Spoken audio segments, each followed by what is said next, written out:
गर्मजोशी से आपका स्वागत है हमारे अबंडेंट लाइफ टेलीविज़न प्रोग्राम में। दोस्तों, मैं आपको बता रहा हूँ परमेश्वर के वचन से संदेश इस प्रोग्राम के द्वारा पिछले ऐसे कई हफ्तों से।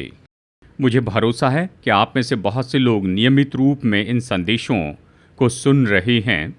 मैं आपसे विनती करता हूँ कि इस प्रोग्राम के बारे में आप बताइए अपने दोस्तों को, अपने रिश्तेदारों को, साथ ही अपने परिवार के सदस्यों को। दोस्तों, नोट कीजिए मेरा ईमेल एड्रेस और व्हाट्सएप नंबर जो कि स्क्रीन पर दिया गया है। मुझे अपने सुझाव दीजिए, अपना फीडबैक और साथ ही मुझे अपने प्रार्थना निवेदन भेजिए। हम आपके लिए प्रार्थना करेंगे और आपसे संपर्क करेंगे। पिछले 5 हफ्तों से हम एक शीर्षक पर मनन करते आ रहे हैं, वो चेतावनियाँ जो यीशु ने क्रूस की और जाते हुए अपने चेलों को दी थी।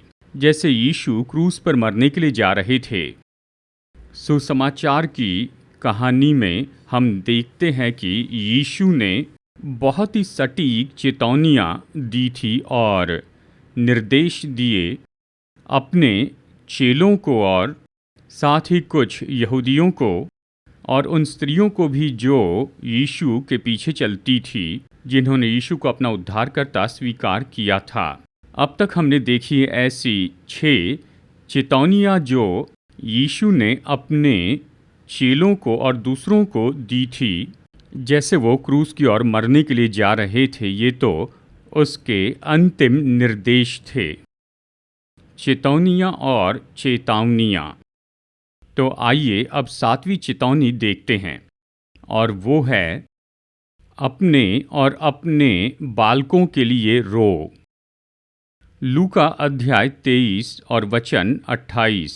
यीशु ने उनकी ओर मुड़कर कहा, हे यरूशलेम की पुत्रियों, मेरे लिए मत रो, परंतु अपने और अपने बालकों के लिए रो। यीशु तो इस वक्त बिल्कुल क्रूस पर जाने पर थे, और ये तो वो अंतिम चेतावनी है जो यीशु ने दी थी। किन्हें? वहाँ उपस्थित उन स्त्रियों को, केवल स्त्रियों को ही नहीं, पर पुरुष, बच्चे और जवान लोग, और उन सब को जो क्रूस तक यीशु के पीछे चल रहे थे। और वो तो निरंतर रो रहे थे कि जल्दी ही यीशु को क्रूस पर चढ़ाया जाएगा, बहुत ही क्रूर ऐसे तरीके से। और वो सोच रहे थे उन सारी दुख, यातना और पीड़ा के बारे में जो कि यीशु को दे दी जाएगी। और उनका हृदय टूट चुका था और वो तो बहुत रोते जा रहे थे। यीशु ने उनसे कहा, कृपया मेरे लिए मत रो, क्योंकि इसी मृत्यु के लिए मैं आया अपने स्वर्गीय पिता की ओर से, त्रिएकता के दूसरे व्यक्ति के रूप में, स्वयं परमेश्वर के रूप में। मैं इसे करूँगा, मैं इन सारे दुखों का सामना करूँगा, सारे दर्द का। दोस्तों, जैसे मैंने आपको पिछले संदेशों में बताया है, यीशु ने क्रूस पर कौन से दुखों को सह लिया, क्रूस पर उनका अनुभव किया, वो तो नरक से कुछ कम नहीं था। यदि पाप का दंड नरक है, यीशु ने यदि पाप का दंड चुकाना था तो उसे नरक का अनुभव करना ही था। उसने इसे किया, और यीशु में इसे करने की सामर्थ्य थी, इसे करने की प्रेरणा थी, और इसे करने के लिए उसके पिता का अनुग्रह भी था। उसने ये किया। लेकिन यहाँ इन स्त्रियों को यीशु एक चेतावनी दे रहे हैं, मत रो, तुम मेरे लिए मत रो, लेकिन अपने लिए रो, अपने बच्चों के लिए रो। क्यों? तुम्हें इस तरह से रोना होगा कि मेरा स्वर्गीय पिता मेरे द्वारा तुम्हें उद्धार देगा।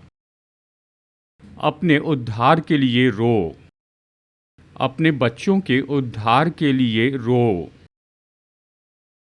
यदि तुम अपने उद्धार के लिए और अपने बच्चों के उद्धार के लिए रोओगे तो तुम उद्धार पाओगे। केवल इतना ही नहीं, यीशु इस वचन में चेतावनी देते हैं कि यदि तुम उद्धार नहीं पाए हो, यदि तुमने मुझे स्वीकार नहीं किया है मसीहा के रूप में, व्यक्तिगत उद्धारकर्ता के रूप में, मैं तो चला जाऊंगा एक दिन अपने स्वर्गीय पिता के पास, लेकिन यदि तुम ऐसे उद्धार न पाई हुई दशा में रहोगे, उद्धार के बिना ही, तो तुम्हारे साथ सच में बहुत ही बुरा होगा। ऐसा जो कि बहुत ही शोकित करेगा, ऐसा जो कि पीड़ादायी होगा, ऐसा कुछ जो कि तुम्हारे लिए दुखों से भरा हुआ होगा।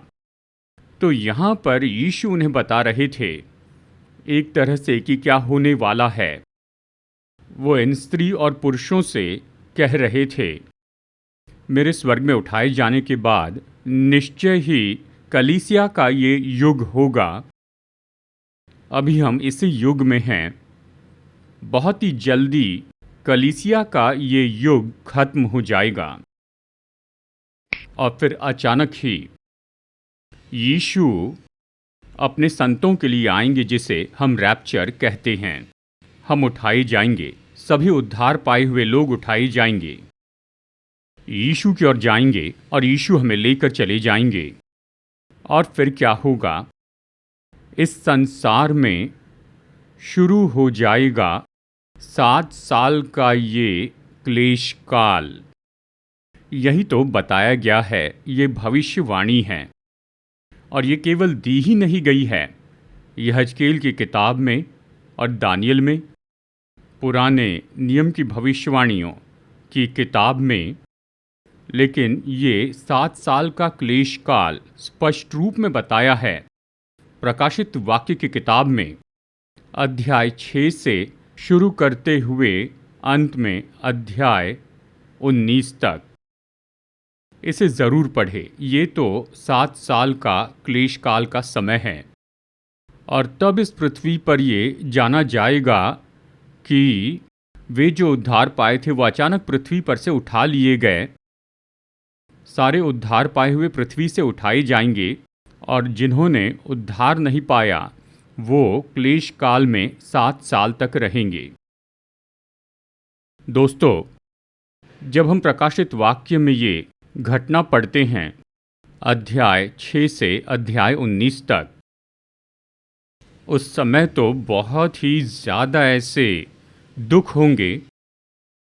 और फिर हम पढ़ते हैं कि वहाँ पर 7 मुहरें खोली जाएंगी। हर एक मुहर दुख और पीड़ा को खोलती जाएंगी। और वहाँ पर 7 कटोरे उंडेले जाएंगे उन पर जो क्लेश काल में होंगे, जिनका उद्धार नहीं हुआ है। हर एक कटोरे का उंडेला जाना, ये तो बहुत ज़्यादा दर्द और पीड़ा उत्पन्न करेगा। फिर साथ ही प्रकाशित वाक्य हमें बताता है 7 तुरहियों के बारे में। जब हर एक तुरही फूंकी गई तो यातनाएं और पीड़ाएं और दुख, दर्द, शोक उंडेला जाएगा। और ये तो उन लोगों पर आएगा जिनका उद्धार नहीं हुआ है यहाँ इस पृथ्वी पर। 7 साल का क्लेश काल, ये तो केवल एक झलक है कि सच में नरक कैसा होगा।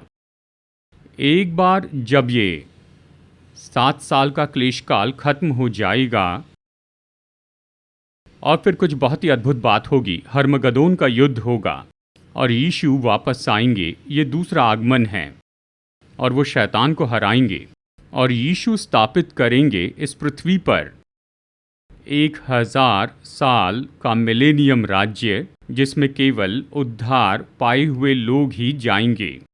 उद्धार नहीं पाए हुए उसमें नहीं जाएंगे।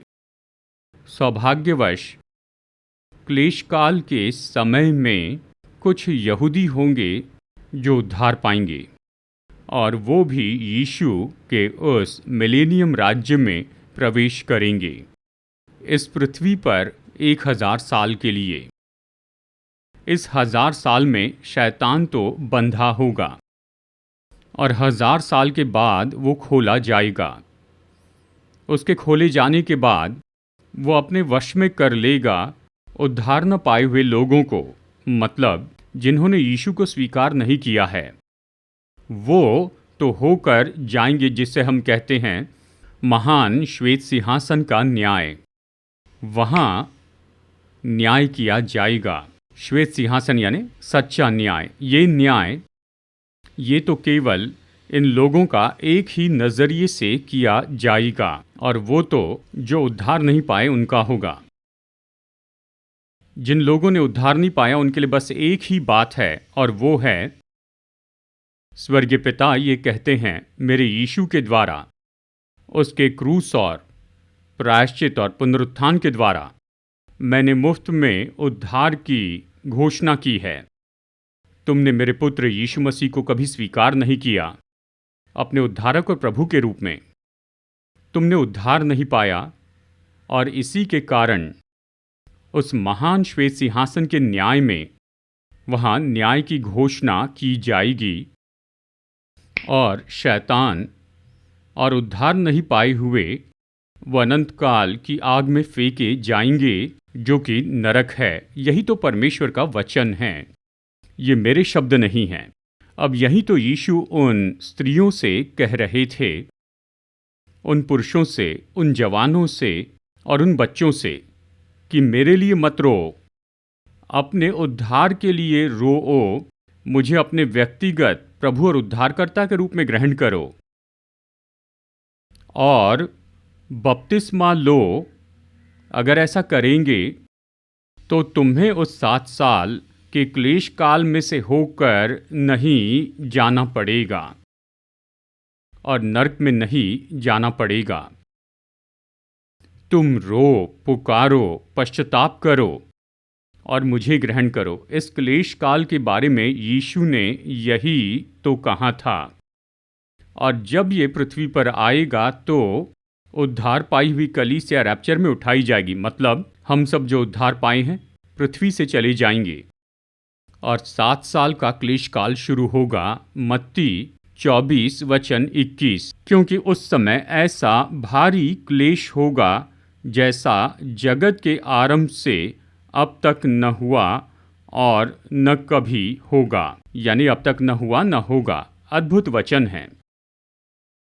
उस 7 साल के क्लेश काल के समय में पहले 3.5 साल जैसे तैसे शांतिपूर्ण होंगे, लेकिन बाकी 3.5 साल में ऐसे 3 लोग होंगे जो कि पूरी तरह काम करेंगे। एंटी क्राइस्ट, झूठा भविष्यवक्ता और शैतान जो कि अजगर है। और फिर चौथी भी व्यक्ति है जिसे बेबीलोन की वेश्या कहा गया है। अब ये सुंदर भविष्यवाणी है जो प्रकाशित वाक्य की किताब में दी गई है। और इन 4 लोगों के नीचे बहुत ही ज़्यादा यातनाएं होगी। ऐसा क्लेश जो संसार ने कभी नहीं देखा और न अनुभव किया है। कल्पना कीजिए इसकी तीव्रता की।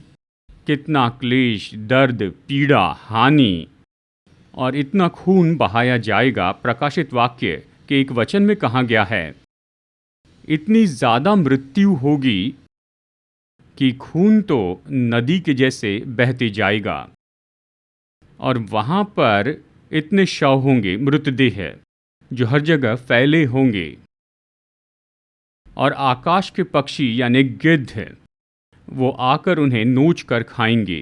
प्रकाशित वाक्य में पढ़िए, ये सब यहाँ है। और यहाँ तक कि यीशु मसीह ने जब इन स्त्रियों को चेतावनी दी थी उद्धार के बारे में कि उन्हें रोना चाहिए, पश्चाताप करना है, अंगीकार करके यीशु को ग्रहण करना है उद्धारकर्ता प्रभु के रूप में, यीशु यहाँ पर 2 वचनों में बताते हैं कि ये जो क्लेशकाल है कैसे होगा। मैं इन वचनों को आपके लिए पढ़ता हूँ। क्योंकि देखो वे दिन आते हैं जिनमें लोग कहेंगे, धन्य हैं वे जो बांझ हैं और वे गर्भ जो न जने, वे स्तन जिन्होंने दूध न पिलाया उस समय वे पहाड़ों से कहने लगेंगे कि हम पर गिरो और टीलों से कि हमें ढांप लो। यीशु यहाँ क्या कह रहे हैं इन स्त्रियों से कि उस क्लेश काल के समय में यदि वो बांझ हैं, अगर उनकी कोई संतान नहीं है, तो उनके दुख कम किए जाएंगे। लेकिन वे स्त्रियां जो क्लेश काल के समय में होंगी, यदि उनके बच्चे हैं, तो वो दर्द और पीड़ा और वो क्लेश जो कि उन सभी के ऊपर में लाए जाएंगे, खास करके बच्चों पर।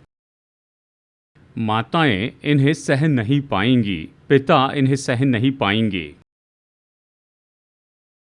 धन्य है वे जो बांझ और वे गर्भ जो नहीं जने। लेकिन स्त्रियों की तो संतान होती हैं, वे अपने बच्चों को दुख उठाते देखेंगे और वे उस कारण बहुत ज़्यादा दुख उठाएंगे। लेकिन यीशु ने कहा उनकी पीड़ा तो इतनी ज़्यादा होगी और वे सब ये कहेंगे कि हे पहाड़ों, आकर हम पर गिर पड़ो और हम मर जाएं, इसके बजाय कि इन क्लेश में से होकर जाएं।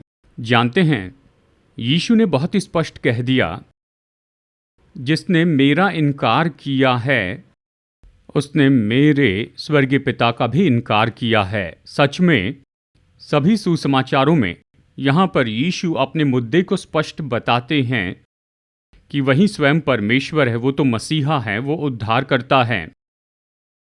वो क्रूस पर मरने के लिए आए कि जी उठे और फिर स्वर्ग में उठाए जाए।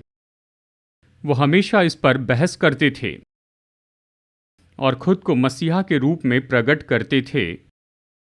लेकिन पूरे सुसमाचारों में यहूदियों ने यीशु से वाद विवाद किया और उसे स्वीकार नहीं किया।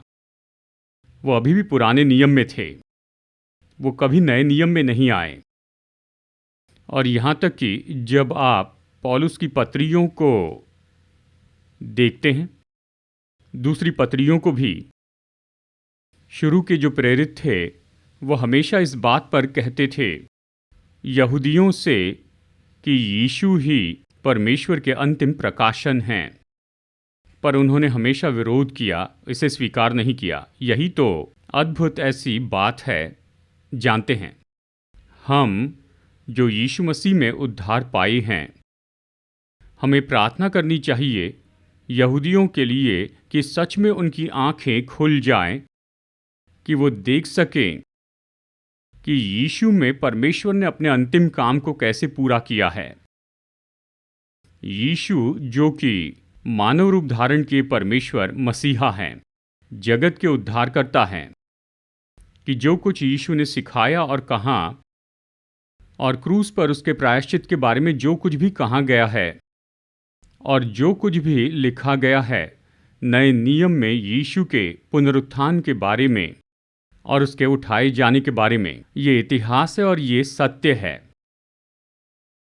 कि ये यहूदी अपनी आंखें खोलेंगे, यीशु को देखेंगे जगत के उद्धारकर्ता के रूप में और स्वीकार करेंगे।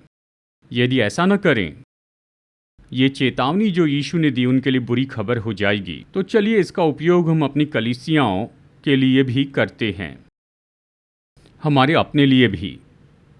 जानते हैं, यहाँ तक कि हमारे चर्च में और यहाँ तक कि हमारी मसीहत में भी अभी भी ऐसे बहुत से लोग हैं जिन्होंने यीशु को स्वीकार नहीं किया है अपने व्यक्तिगत उद्धारकर्ता और प्रभु के रूप में, और बपतिस्मा नहीं लिया है।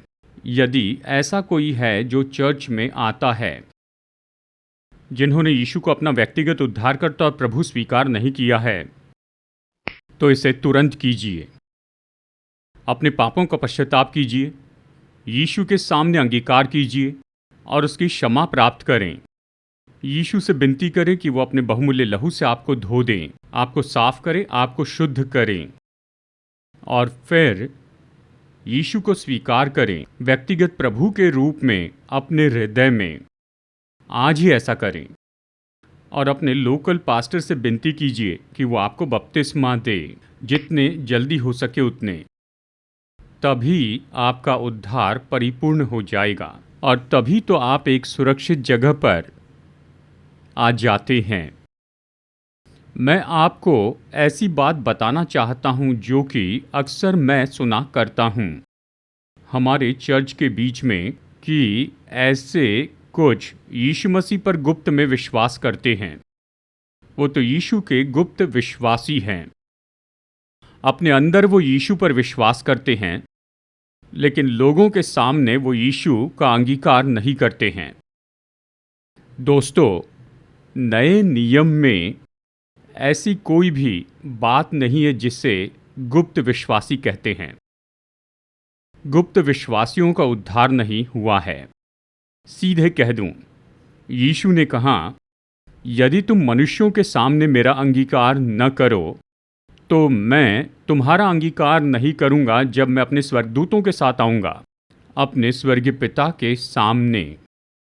तो गुप्त विश्वासी नाम की कोई बात नहीं है। कोई भी अपने आप को मूर्ख न बनाए कि मैं बहुत ही गुप्त में रहूंगा और एक दिन जब यीशु आएंगे तो मैं भी जाऊंगा, मेरा भी रैप्चर होगा।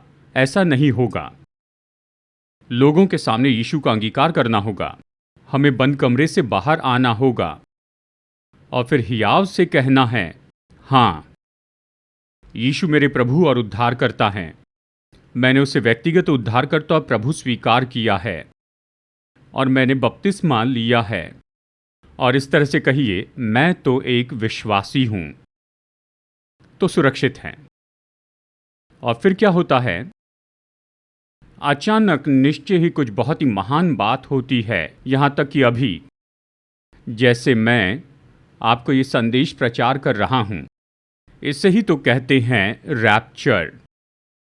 रैप्चर का अर्थ है यीशु मसीह आएंगे, पृथ्वी पर पैर तो नहीं रखेंगे, वो ऊपर आसमान में होंगे और वो सब जो मसीह यीशु में उद्धार पाए थे और पहले मर गए, उनकी आत्माएं आएंगी, उनकी देह के साथ जुड़ेगी और वो तो महिमा में देह प्राप्त करेंगे, पुनरुत्थान की देह पाएंगे और वो यीशु की ओर उठाए जाएंगे।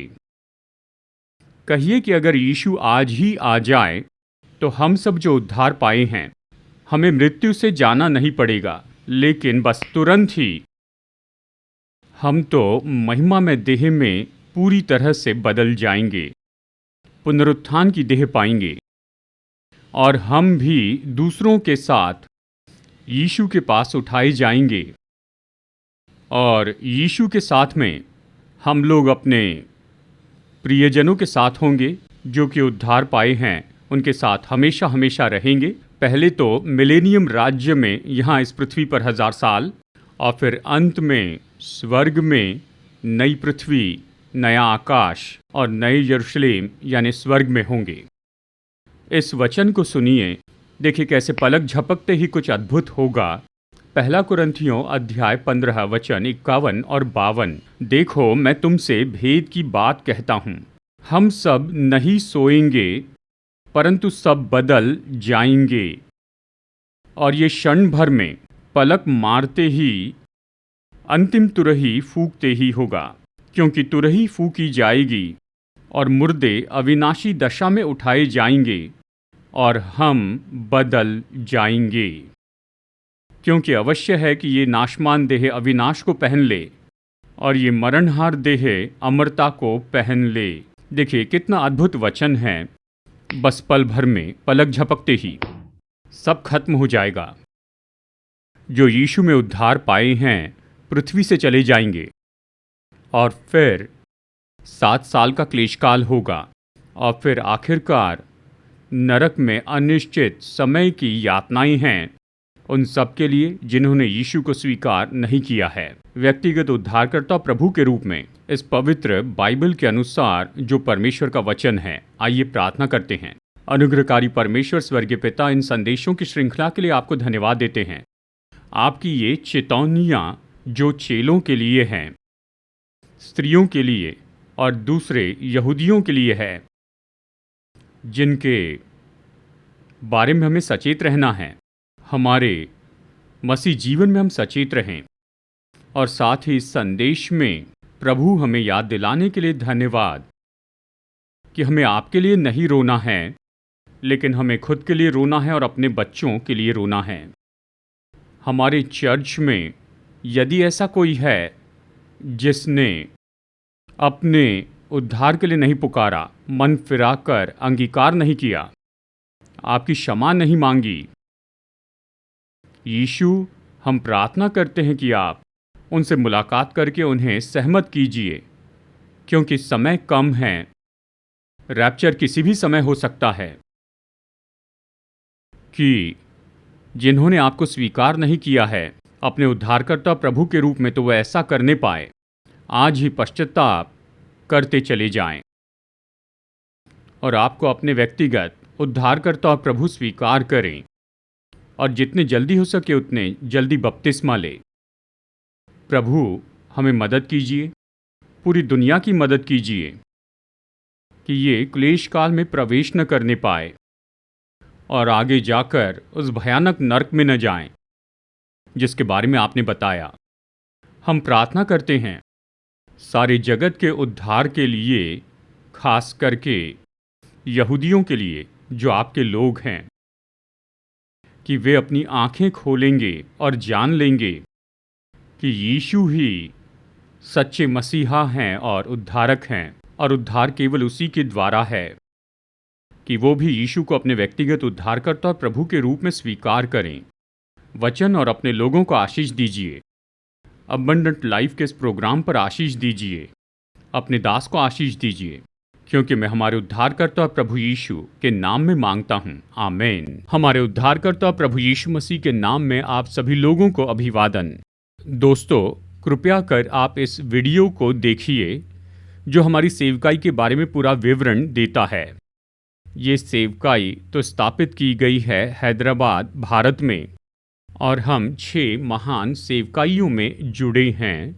नंबर 1, मैं टीवी पर आता हूँ और 5 भाषाओं में वचन का प्रचार करता हूँ। इंग्लिश, हिंदी, तमिल, मलयालम और तेलुगु में। लाखों लाखों लोग इन संदेशों को सुन रहे हैं और वो उद्धार पा रहे हैं, और विश्वासी अपने विश्वास में बल पा रहे हैं। और हमारी दूसरी सेवकाई है प्रचार की सेवकाई, जहाँ मैं बहुत सी जगहों पर जाता हूँ, केवल भारत में ही नहीं लेकिन विदेशों में भी। और इस प्रचार की सेवकाई के द्वारा सभी चर्च के विश्वासी परमेश्वर के वचन के द्वारा बल पाते हैं। हमारी तीसरी सेवकाई तो पास्टर्स के लिए कॉन्फ्रेंस हैं। हर साल हम पास्टर्स के लिए 2 कॉन्फ्रेंस करते हैं। लगभग 130 पास्टर्स आते हैं, सभी अलग अलग प्रोटेस्टेंट चर्च से, और 4 दिनों तक हम उन्हें मसीह सेवकाई के अलग अलग दृष्टिकोण के बारे में ट्रेनिंग देते हैं। हम उनकी यात्रा का खर्च चुकाते हैं, रहने खाने की सुविधा देते हैं, हम उन्हें किताब भी देते हैं, और साथ ही हम उन्हें नए कपड़े भी प्रदान करते हैं जैसे वो अपने घर लौटते हैं। और चौथी सेवकाई है एमोरी मिशन हॉस्पिटल, जिसके द्वारा हम अद्भुत सेवकाई कर रहे हैं। ऑर्थोपेडिक में, गायनेकोलॉजी और ऑब्स्टेट्रिक्स में बहुत से गरीबों की सेवा करते हैं। हर महीने हजारों गरीब ऐसे मरीज पा रहे हैं बहुत ही उत्तम मेडिकल सहायता इस एमोरी हॉस्पिटल द्वारा। नंबर 5, हमारे 3 अच्छे चर्च हैं जिनके द्वारा हम अच्छी सेवकाई कर रहे हैं, और बहुत से लोग अपना जीवन प्रभु को दे रहे हैं। और इन चर्च में प्रभु का वचन प्रचार किया जाता है। ये इन्हें बल देता है और इनकी मदद करता है कि अपने आत्मिक जीवन में बढ़ते जाएं। और हर महीने हम कुछ गरीब परिवारों को ऐसे ही चुनकर उन्हें देते हैं चावल, दाल और दूसरे अनाज।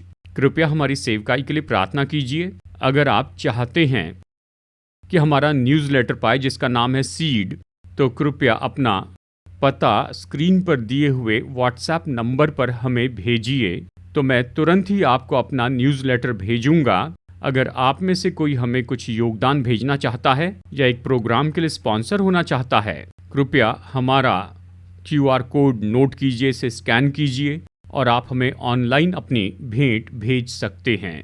परमेश्वर आपका आशीष दे, जैसे आप बहुत ही महत्वपूर्ण और कार्यनीति से फलवंत सेवकाई में स्पॉन्सर बनते हैं।